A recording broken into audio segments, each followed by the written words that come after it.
Había unha vez un can pastor que estaba vixiando as ovellas e tiña ganas de comer e beber. Foi comer e beber e despois veu o lobo e comeu as ovellas.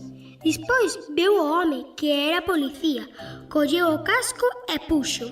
Tamén o escudo, e o cabalo, e a espada, e, alehop, colleu a pistola tamén e...